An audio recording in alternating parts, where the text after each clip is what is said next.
Hello guys, আজকে আমরা চলে এসেছি প্রিন্সেপ ঘাটে। এখন বাজে সকাল 5টা। দুজনে মিলে ঘুরতে এসেছি। চারিদিকে ঠান্ডা আর কুয়াশা।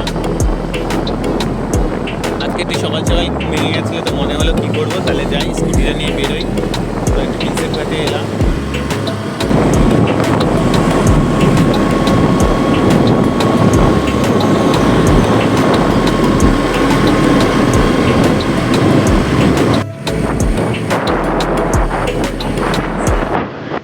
গাড়িটা বাইরে পার্ক করে আমরা খানিকক্ষণ বসলাম, ছবি টবি তুললাম, গঙ্গার হাওয়া খেলাম।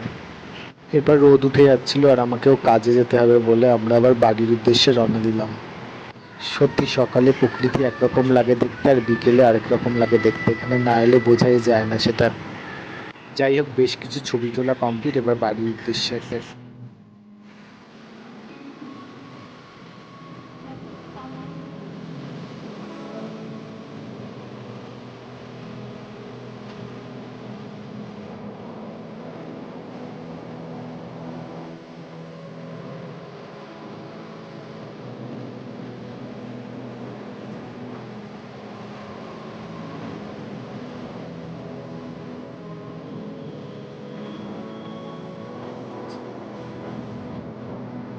তো রাস্তার দুধার দেখতে দেখতে চোখে পড়লো বাঁদিকটা খিদিরপুরে চলে গেছে, ডান দিকটা এইচএসসি বোস রোডে চলে গেছে। তো আমরা এইচএসসি বোস রোডের রাস্তাটাই ধরলাম, যেহেতু আমরা যাদবপুরের দিকে যাব।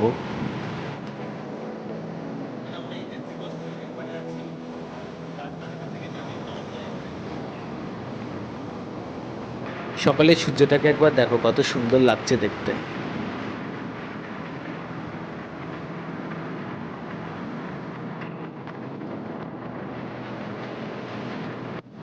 এখন আমরা এজেসি বোস ফ্লাইওভার ধরে ভিক্টোরিয়ার পাশ দিয়ে চলেছি মা ফ্লাইওভারের দিকে।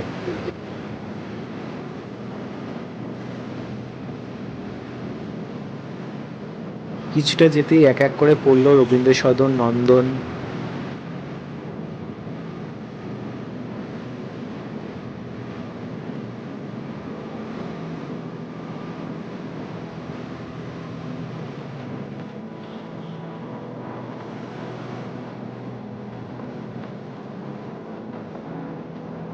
এজেসি বোস ফ্লাইওভার থেকে নেমে আমরা এখন উঠে গেছি মা ফ্লাইওভারে।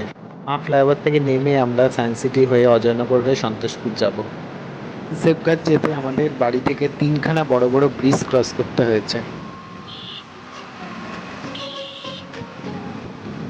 আমরা এখন পৌঁছে গেছি সায়েন্স সিটির কাছে।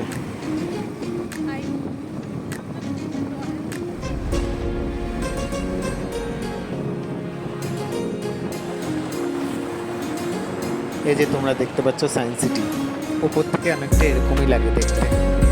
বাড়ির কাছাকাছি গিয়ে আমরা একটু ডাবের জল খেয়ে তারপর বাড়িতে ঢুকবো। তো আজকের ব্লগটা এই পর্যন্তই। যদি ভালো লেগে থাকে অবশ্যই লাইক করে দিও। খুব শীঘ্রই দেখা হচ্ছে অনেকটা ব্লগ নিয়ে। টাটা।